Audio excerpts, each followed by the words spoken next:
분명히 그 아이를 위해서 한 말인데 돌아오는 건 차가운 반응일 때가 있습니다. 왜 이렇게까지 해? 좀 그냥 내버려 두면 안 돼? 그 말 한마디에 가슴이 쿵 내려앉습니다. 나는 그저 덜 힘들게 해주고 싶었을 뿐인데, 내가 겪었던 고생을 똑같이 겪지 않게 하고 싶었을 뿐인데, 이상하게도 그 진심은 단 한 번도 제대로 전달되지 않습니다. 오히려 간섭하지 마, 부담스러워라는 칼날이 되어 돌아오죠.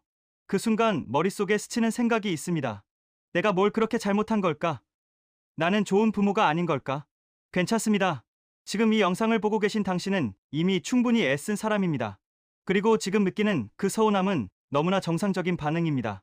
그런데 여기서 대부분의 부모들이 결정적인 착각을 합니다. 자식이 철이 없어서 부모 마음을 모르는 게 아닙니다. 여기에는 조금 불편한 진실이 숨어 있습니다.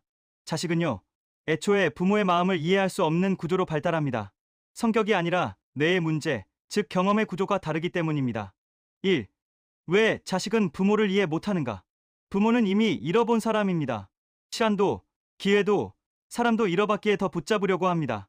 하지만 자식은 아직 잃어보지 않은 사람입니다. 그러니까 붙잡는 마음이 아니라 벗어나고 싶은 마음이 더 큽니다. 마치 절벽 끝을 본 사람과 아직 절벽을 본 적 없는 사람의 차이와 같습니다.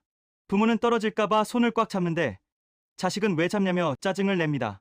이건 사랑의 부족이 아니라 위험을 인식하는 방식의 차이입니다. 그래서 아무리 설명해도 전달되지 않습니다. 상대는 아직 그 언어를 배운 적이 없으니까요. 여기서 부모들은 무의식적인 심리 기제인 투사를 겪습니다. 내가 이만큼 희생했으니 너도 언젠간 내 마음을 알아주겠지 하는 기대입니다. 하지만 자식은 부모의 희생을 머리로 들어서 알 뿐 마음과 몸으로는 모릅니다. 인간의 뇌는 자신이 직접 경험한 감정만 진짜로 이해하게 되어 있기 때문입니다.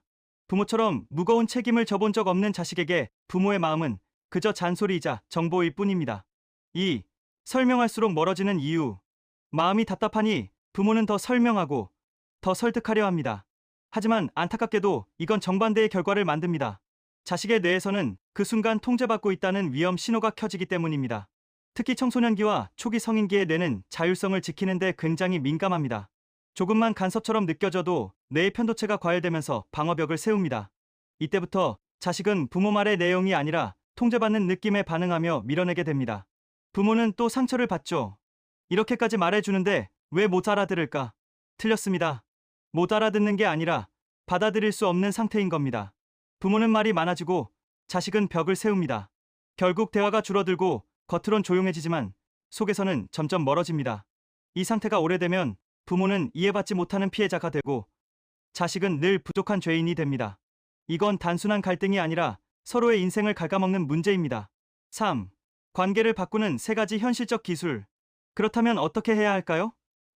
더 잘 설명하면 될까요? 아닙니다. 프레임을 바꿔야 합니다. 지금부터 당장 실천할 수 있는 3가지 행동 지침을 드립니다. 첫째, 말의 양을 줄이고 경험의 여지를 늘리세요. 직접 부딪히게 두는 것, 이게 핵심입니다. 인간의 뇌는 타인의 말 100번보다 자신의 실패 경험 1번으로 강화 학습을 합니다. 부모가 계속 개입해서 막아주면 자식은 영원히 부모 마음을 배울 기회를 잃어버립니다. 둘째, 서운함을 말하지 말고 거리로 표현하세요. 서운함을 말로 풀려고 할수록 자식은 그것을 빛 독촉 같은 부담으로 느낍니다. 반대로 부모가 말수 줄이고 적당한 거리를 유지할 때 자식의 뇌는 비로소 뭔가 달라졌다라며 관계를 돌아보기 시작합니다. 셋째, 부모라는 역할을 내려놓으세요. 자식이 성인이 되었다면 이제 관리자가 아니라 동등한 한 사람으로 대해야 합니다.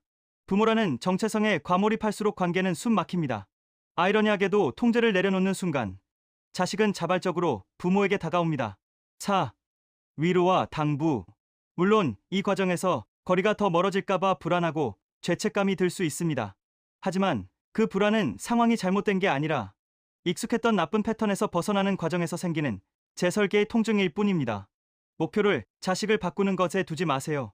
내 반응을 바꾸는 것에 집중하세요. 자식이 부모 마음을 모르는 건 잘못이 아니라 성장의 자연스러운 법칙입니다. 이제는 붙잡는 사랑이 아니라 흐르게 두는 사랑을 할 차례입니다. 그렇게 통제하던 부모가 아니라 묵묵히 기다려 주던 사람으로 남을 때 언젠가 자식이 삶에서 무너지는 순간 가장 먼저 떠올리는 사람은 바로 당신이 될 것입니다. 오늘 이야기가 당신의 지친 마음의 작은 이정표가 되었기를 바랍니다. 오늘 영상이 유익하셨다면 좋아요를 눌러주시고 댓글에 굿 하고 남겨주세요. 시청해주셔서 감사합니다.